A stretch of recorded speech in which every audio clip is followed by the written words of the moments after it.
ভাইরে ভাই, হোটেলে এই মোগলাই পরোটার দাম যে কত বেশি নাই, তোমরা কি করতে এত বেশি টাকা দিয়া মোগলাই কিনা খাও? ঘরে বানায়া খাও, ঘরে বানায়া খাইলে বেশি করে খাওন যায়, মনও ভরে পেটও ভরে। এখন যেমনে তোমাগরে এই মোগলাই রেসিপিটা দেখামো, এমনি যদি তোমরাও বানাও দোকানও কিন্তু ফেল হয়ে যাইব। তো মোগলাই বানানোর জন্য 1 কাপ ময়দা, পরিমাণ মতো লবণ আর 1 টেবিল চামচ পরিমাণ তেলে যেভাবে ঘুরায় ঘুরায় দিয়ে দিলাম। তারপর এগুলো খুব ভালোভাবে একসাথে মিশিয়ে নেব। তারপর এখানে যে নর্মাল পানি অ্যাড করবো, এখানে কিন্তু একসাথে পানিটা দিতে যাবে না, একসাথে পানি দিতে গেলে চটকায় দিতে পারে, মানে যে একবারে নরম হয়ে যাইব। তো এখানে ধীরে ধীরে পানি দিতে হবে। তারপর একটা যেরকম নরম ডো বানিয়ে নিতে হবে। আমার কিন্তু ডোটা হয়ে গিয়েছে, এখানে আমি তেল ব্রাশ করে রেখে দেবো। এখানে আমি 10 মিনিটের মতো রেখে দেবো। তারপর এখানে যে পুরটা বানিয়ে নিতে হবে মোগলাই, এখানে নিলাম 1/2 কাপ পেঁয়াজ কুচি, মরিচ কুচি আর পরিমাণ মতো লবণ আর আসো যেটা সেটা হচ্ছে ম্যাগি মশলা।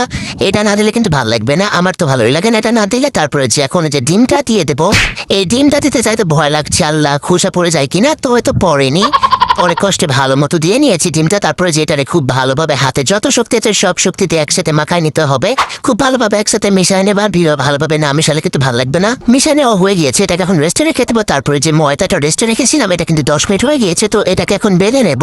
এভাবে আটা দিয়ে একটু করে বেলে নেব। আমি এটাকে অনেক বড় করে বেলে নিতে হবে, যেহেতু এখানে পুরটা দেবো তাই অনেক বড় করে বেলে নিয়েছি।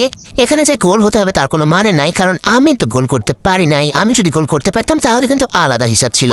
তো এখানে যে এখন যে পুরটা দিয়ে দেবো যে পেঁয়াজের, তো যে এটাকে চারিদিকে সমানভাবে দিয়ে দেওয়ার চেষ্টা করবো, যদিও সমান হচ্ছে না, একদিকে ছিদ্রবিদ্র হয়ে যাচ্ছে। তারপরে সমানভাবে চেষ্টা করছি। তো যে দেওয়া হয়ে গেলে এখানে আমি কিন্তু ভাঁজ করে নেবো এখন। তো ভাঁজটা তোমরা দেখে বুঝে নাও, এটাকে আমি মুখে বলে প্রকাশ করতে পারবো না, তোমরা যেভাবে দেখছো ঠিক সেভাবেই করবা। তো আমিও যে খুব পারি তেমন না, আমি যেমনটা পারি সেমনভাবে দেখাচ্ছি। তো যেমনটা পারি মাশাআল্লাহ ভালোই পারি, খুব খারাপ পাই না। তো তারপরে যে এটাকে এখন পিন করে নিতে হবে। পিন তো না, এই যে হাত দিয়ে পিন করে নেবো যাতে খুলে না যায়। একদম বন্ধন করে দিচ্ছি, বন্ধন শীর্ষে করে দিচ্ছি, এদের মাঝে যেন তেলে দিলেই যেন ছিটে না যায়।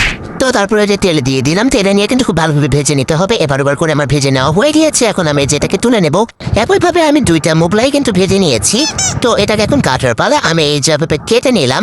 তো কাটার পরে কিন্তু অনেকগুলো হয়েছিল। তো তোমাদের কাছে কেমন লাগলো অবশ্যই জানিও। 1 কাপ ময়দা দিয়ে কিন্তু এতগুলো মোগলাই আসলে অনেক ভালো হয়েছে। তো আজকের মতো এ পর্যন্ত। রেসিপিটা ভালো লাগলে অবশ্যই একটা লাইক করে দিও। আল্লাহ হাফেজ।